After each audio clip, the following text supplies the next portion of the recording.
We are 2 days into training camp, 2 days into practices, and already had a player go down with a bit of an injury. We'll talk a little bit about that, but we got post-practice interviews from Billy Donovan, Kevin Herder, and Trey Jones. We're going to talk about what the takeaways from that and how the Bulls are planning to use their depth to the detriment of everybody else in the NBA. They're going to try to run everybody else at the gym. We're also going to take a look at the players that are coming up with expiring contracts and try to predict whether they're going to be re-signed, traded, or just walk away in the offseason. We're talking about all that plus more right after this.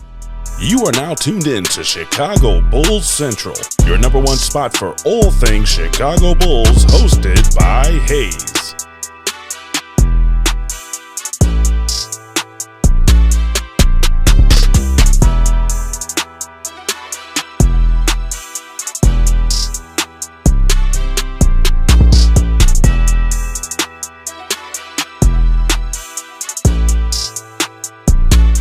What's going on, Bulls fans? Welcome to another episode of Chicago Bulls Central, your number one spot for everything Chicago Bulls related. I'm the host here, Hayes, but more importantly, you guys can follow the channel at Bulls Central Pod on every social media platform we happen to be on. And with that said, let's go and get into this content today, y'all. And we're going to start off talking with Billy Donovan and his post-practice presser, his media availability. And the thing that we're going to start off with is Patrick Williams. That's really what he started off with as well. He talked about how Patrick Williams, he didn't actually see the injury. He was on the other side of the court, but he came down and was trying to run, and it seemed like his shoe got caught up and he rolled his ankle a bit. And so, it doesn't seem like it's going to be anything that lingers on. Patrick Williams has always been, no matter how much you can say about P. Will, he's always kind of been ahead of the recovery timeline. Always. Even with his wrist injury, he was predicted to be out the entirety of the season. I think he made it back like a few weeks before they had expected on that initial timeline.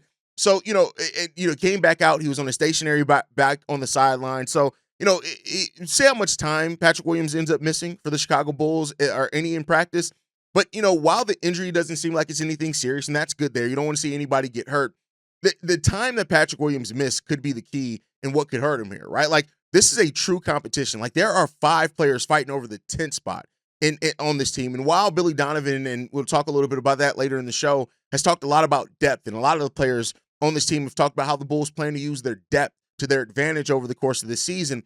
P. Will, who already doesn't have a guaranteed role this year, despite his $18 million contract, and not to say that he's guaranteed to be on the bench either. I just don't think he's guaranteed like to have a surefire big spot like he's had in prior years. Missing that time for somebody like P. Will and giving somebody else an opportunity to turn the heads of the coaching staff or to make an impression or anything like that in a season where, we've already heard in the offseason that, he was basically been informed that it's all on him, right? So you need to be out there on the court for it to be all on you, and you can kind of step up, right? So, it doesn't seem like he's going to miss any big amount of time. We'll see what happens in practice today. If he comes out, if he actually practices today, he could sit out and do some sideline things. So, keep a lookout for that. But, any time missed for P. Will is probably big time missed because this isn't the same seasons as it's been before. And while P. Will kind of does shape up as the only backup power forward potentially on this roster, other than Julian Phillips, unless the Bulls want to consistently go small, I mean, you can't really take that for granted either, because we know Billy Donovan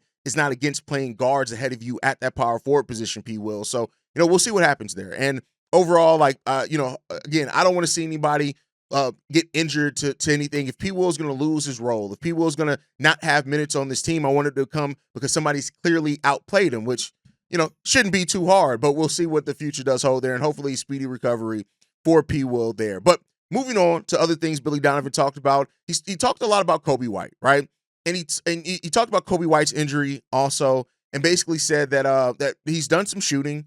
He still stayed involved in practice from the sideline, uplifting guys, motivating guys, showing some leadership, which is really good. Him being on the court to at least shoot is solid as well. But he did say that, the thing with Coby is that they're being overly precautious with Coby White. He admitted, he said it's overly precautious, that they didn't want to, play him a couple of preseason games and then have to shut him down for a little bit or anything like that, because with that calf injury, it can definitely turn into something else. And it just seems like this is just the Bulls medical staff being more aware of how calf injuries do play into later on Achilles injuries. It doesn't always guarantee that it's gonna be that, but there are those signs in that history of that. And I think that's just just being more aware of how these injuries link together. And the Bulls medical staff has not always been the greatest, right, at identifying some things early on. So it seems like they just they've done that. They're making sure that he's going to be there. And I get the impression that if like the regular season started on Monday, Coby White would be ready to go. But as it stands, because it is preseason and they just don't want to take that chance, they're just being cautious and they're going to let him rest up. And I don't think that there's any problem with that at all, right? I think that's a good sign from this medical staff and the Bulls that they're doing that. But he did talk a little bit about Coby White on the court, right? Specifically talking about how the relationship between Coby White and Josh Giddey, both on the court and off the court, helped the team do and accomplish what they accomplished after the All-Star break, right? And he does say that, part of the thing that he challenged Coby White to do this season is to make the game easier on himself by moving off the ball. Now, for those that don't know, one of the things that I have been talking about basically since I started this podcast, back when, we had acquired Alonzo and those guys, is the Bulls don't have enough off-ball actions, right? And, we had a couple of players that have done that over the years. Caruso was solid at it. Javonte Green was decent at it as well. Times where Patrick Beverley didn't have the ball, he was good at it. And, to the credit, the Bulls were better at that last year. They were better at that last year. And I think we saw more off-ball actions consistently than what we saw anytime under Billy Donovan. But, to say it and to put that on to Coby White to talk about, how he needs to grow as being an off-ball player. And, Billy Donovan talked about it after, and he said this. Koby is obviously very, very dynamic with the ball, and we need him with the ball, and we need him doing that. The other part of his growth and development, I think he realized this, there are opportunities for him to make the game easy for himself by running and getting into open windows, open situations to create closeouts where he's got defenders kind of closing to him rather than defenders on him. And I think for probably somebody like Koby, as you look at your career and evaluate your career and you come into the league and you're kind of a point guard and you're playing off the ball, on the ball, and you're this combo guard, I think you just envision yourself, okay, I'm going to play with the ball in my hands. And I think as he's gotten better, he's become a different priority for teams around the league in terms of trying to stop him. And I think the other part for him is for his development for our team, his movement off the ball is something that's important. It's not necessarily about, hey, let's move him off the ball, as much as when he's off the ball, he's got to generate and create opportunities for himself without quote-unquote play calling. Like maybe running to the corner or getting out in transition, getting up the floor. And I get it. Like there's times, he may be a little bit tired and it's like, you know what, I'm going to take this one off. Or, hey, guy's driving, he's watching, he can move into an open gap or area. It would create a closeout or a catch and shoot or an opportunity to maybe not play against a loaded, shifted defense. So I think it's something that, when I've talked to him the last 2 years, that he's kind of put a focus on, but I think he even sees it himself that he's wanted to work and get better in those areas. He basically just can't be waiting for the ball to be back in his or the hands. ball in his hands the whole entire time. You know what I mean? Because when the ball's in your hands the whole entire time, the defense is going to play the ball. So if I see Okoro has it, or Vooch has it, or Modest has got it, and there's some kind of penetration or drive, or there's some kind of play that they're making, the defense is going to rotate to that. There are opportunities on the perimeter to move into areas of the floor where that ball may find you, and now you're playing in a game that becomes a little bit easier. It's not to say we don't want Kobe with the ball in his hands. I definitely do. But there's other ways for him to inject himself into the game when the ball's not in his hands, and he can find a way to get to some open. I always say that part of the game is it's like running in transition. I'm running, but I'm not getting it. Well, you may have to run 20 times to get it twice. You know what I mean? Kobe, I'm not getting it. Well, you may have to keep doing that 20 times, right? It's just that, and I think Kobe's got that mentality because he's always been a worker, and I think part of his growth as a player, and I've said this before, he deserves all the credit. He always takes time to evaluate where he needs to get better, and I think that's another step for him that was going to help him and help our team. And so that's just good recognition, right, from Billy Donovan. The quote there saying he may have to run 20 times to get the ball twice, but that's real. Off-ball movement manipulates the defense. It makes the defense have to move, right? And even in that clip Billy Donovan talked about, well, the defense is going to follow the ball, right? They're going to follow the ball, no doubt about it. So if you're always just on ball, of course you're going to get added pressure from the defense. If you can learn to incorporate off-ball actions consistently into what you do and just make that part of what you do when you don't have the ball. That makes the game easier on who does have the ball, but also puts you in better positions to score as well. So it's good to hear that Billy Donovan is prioritizing that with a guy like Coby White, because if Koby commits to that, you already have Herder who's decent at that as well. Io's grown in that off-ball movement place as well, especially coming off the weak side, right, and trying to get that easy lay-in. Io has really incorporated that into his play style now. So, seeing that consistently from these guys is going to really help the Bulls offense. And I think when the Bulls get into those situations where they're not just pushing the pace and they're forced to be a more half-court team, those off-ball actions are going to help them with that consistently, right? Now, Billy Donovan was also asked about staggering Josh Giddey and Coby White, and he was largely non-committal to that. And I don't know what that means, because he also talked very glowingly about Tre Jones and how Tre Jones leads and how he controls the offense from a point guard perspective, and he sets up other guys, right? So I think when you look at it, it may be situational on who they stagger with the bench unit. The Bulls are going to go deep into their bench. Everybody really kind of talked about that. That's really a motif that you're hearing from this team that you can tell that's been communicated to them, is that they are going to go very deep into this bench. Now, I don't know how, if they're going to go consistently more than 10 players deep. We'll see what happens there. But I do think, that not knowing exactly who you're going to stagger isn't necessarily a bad thing. Because what if it is Modest? What if Modest takes that step and you feel comfortable with him kind of being an offensive hub out there, while you have Tre Jones, you have Ayo Dosunmu, who can, who in transition and creating in transition is really one of his best skills, right? So all those things are good to hear from Billy Donovan. It's good to hear that the Bulls at least are identifying what they need to do. We can't say for sure on if they are going to execute this the way that they need to consistently, but you have to identify it first. And it's good that they are at least identifying that as well. And so we'll see how that continues to get better for this team. But Tre Jones seems like a player that keep in mind, Billy Donovan wanted Tre Jones back here. He wanted Tre Jones back. And, because of that, Tre Jones is going to have a role on this team. I've been asked a couple of times of what's Tre Jones's role is going to be on this team? Is he going to get minutes on this team? And that's kind of a natural question to ask when you have the rotation that you do of Coby White, Josh Giddey, Kevin Herder in there, of course, Ayo Dosunmu. That's 4 guards. I think with Ayo and Okoro being able to both play multiple positions and go out on the wing to small forward, that is going to open that a little bit more up, right? So Tre Jones is going to be that backup point guard. He's going to have a big role. The minutes, we'll see how the minutes shake out for him. I think there's probably going to be about 18 to 20 minutes for him here for sure. And he's just going to have to put up that pressure, right? And Tre was asked about that as far as that. And him and Kevin Herder basically both said they trust Billy Donovan. They trust Billy Donovan and whatever Billy decides to do with this rotation. And that faith that we're getting from those players, it seems like everybody is bought in.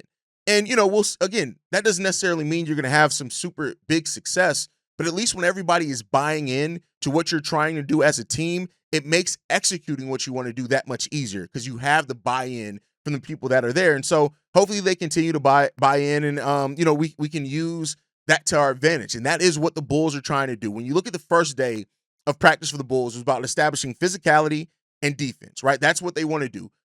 Very similar to last year at the start of training camp where they instilled the 20-second shot clock to get the guys to the pace that they want to play at. And now, they're getting everybody used to the depth of the roster. They're getting everybody used to what their roles are going to be. And it seems like that's what they're going to try to angle in as their advantage for the team this year is them just throwing waves and waves of depth at you with the pace that they're able to play. And that's going to be a strong thing there, hopefully, for this team. But with that said, we also got him talking about Modest Buzelis some. And Billy Donovan when he talks about Modest, it's always funny, right? He talked about how Modest wants to be challenged and that Modest's ability to course correct and learn from his mistakes is one of his biggest strengths. And I think we've seen that. I think we've heard that from Modest Buzelis as well himself, right? He did say that Modest has a lot that he needs to learn and get better on, and that there's a lot of room for growth there for Modest. And I think Bulls fans sometimes need to hear that too, because I have people saying I need to see Modest be an all-star and most improved player. And I mean, he said that as well, right? But take this huge leap. And, I don't know if that's going to be there. Modest is not a very good shooter as it stands right now, but hopefully he grows in that this season. He wasn't a very good defender, but he wants to grow from that, right? And so, Billy Donovan talked about Modest and Modest's drive to get better, where he said this. Yeah, I think the biggest thing with Modest for me is I think he really wants to be pushed and challenged. He's always been that way. I think it's a really good thing. I've said this before. I've been around younger players when they make a mistake, they feel like the end of the world. They feel like they're letting everybody down. He's got a really, really good ability to kind of quickly course correct and try to learn from it and move forward. Listen, he's got a lot of areas he's got to get better in, and I don't say that in a way that that he's disappointed in, but because he's probably exceeded expectations the way the year started for him last year and where he ended up. But like he said, which he wants to do, he's got to get better defensively. He's got to get better offensively. There's a lot of room and growth because I said, I think on Monday I said this, he's going to see a difference this year in relationship to the level of players that he's going to be guarded, that he's got to guard, and then who's going to be guarding him. And I think in a lot of ways, that first half of the year probably wasn't a well-known commodity in the league. And by the end of the year, he was a well-known commodity. And he's going to be a different guy on the scouting report now than he had been in the past. But that's kind of part of his growth and development. He needs that. He wants that. He'll lean into that. And I respect that he wants that. Like, he wants to be a great defender. He wants to be a great offensive player. He's got to drive to do those things. So, like I said, he's got a lot of things to get better at, but he wants to get better at those things, and he wants to be challenged and pushed on those things, which I have great respect and admiration for, because I don't think Modest has ever taken the easy way out. He's always taken the tougher road, and I give him credit for putting himself out there of who he wants to be as a player. And so, Modest wanting to be coached hard, wanting to be pushed, wanting to be that. That's the thing that just makes you love a player like Modest Buzelis, right? Is the drive for him to get to that place and do it consistently, right? And so, Modest is a bright spot for this Bulls team, no doubt about it. And his desire to be great is the thing that could really make him special in this league. And we just got to hope that that's going to continue to grow for Modest Buzelis. And if it does, amazing, right? So we shall see there. But other than that, kind of odds and ends from the post practice media availability is, Kevin Herder was asked about the starting. And as I said earlier, he talked about he trusts Billy Donovan's judgment. Doesn't matter to him where he's starting or coming off the bench because he feels the role is going to be there. They're going to use their depth. Trey Jones as well talked about it took him about a month into the offseason to get healthy. He always knew he was coming back to the Chicago Bulls, or always wanted to come back. He was coming back to Chicago periodically throughout the offseason to meet with the medical staff and things like that. I think a good thing here is that he never met with another team. He never did that. So, Trey Jones now locked in here as the Bulls' backup point guard, and we'll see what that future does hold. But with that said, I want to move on to the next topic, right? The Bulls have 7 players that are coming up, and their contracts are either expiring, they're restricted free agents, whatever way you want to look at it, right? And so of those players, you're looking at Coby White, Ayo Dosunmu, Nikola Vucevic, Kevin Herder, Zach Collins, Julian Phillips, Dalen Terry, and Javon Carter, right? So that's 8 players there that the Bulls have to make a decision on between now and the end of the season, right? And, for the guys like Coby and Ayo, I think it comes down to money, right? And I think both of those guys are going to be re-signed. I think you're looking at Coby around a 4-year, $120 million deal. For Ayo Dosunmu, you're probably looking at about 3 years, $58 million. I looked at Nikola Jovic's recent contract. He signed 4 years, 62. Then I also looked at Patrick Williams' contract, and I think that's going to be something agents of Bulls players always kind of look at it and use in a negotiation tactic, right? So I think both those guys are going to be re-signed.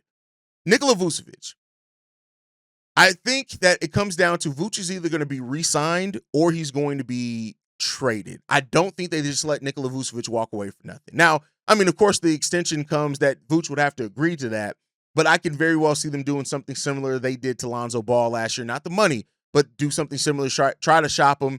And if they can't find a taker because, he's expiring and teams feel like, oh, they could just wait, extend him at the deadline, and then let teams have to negotiate with you in the offseason, right? So that's a potential there. Now, when you get to these other guys, right, Dalen Terry and Julian Phillips, I think both of these guys are going to be re-signed regardless, but I think to what level is going to be determined by their season, right? I look at Dalen and Julian as, because of their youth, that regardless of what the Bulls do this offseason, if they don't have big seasons this year, and Julian Phillips has, let me be clear, Julian Phillips has 1 more year left as a restricted free agent, so let me be clear there. That's part of the reason why he probably shouldn't be on this list. They don't have to necessarily make an extension decision on him yet, and I think he will be back on the last year of restricted free agent. They probably won't reach an early extension on him.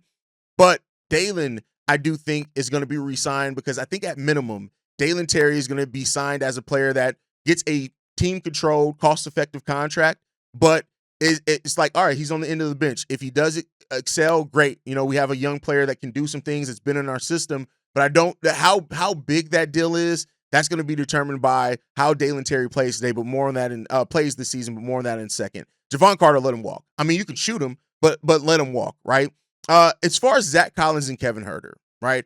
I look at both these guys as what's one thing that we're seeing across the league. There are a lot of bigs with injuries, right? And there are a lot of teams that can use some big depth if they're trying to gear up for a playoff run. And I think that the Bulls are going to get, I think, some pretty decent calls on Zach Collins leading into the trade deadline. And whatever the Bulls' plan is this offseason for the center position, I think we're going to start seeing some of that there. I think that's going to be something you can look at when it comes down to that.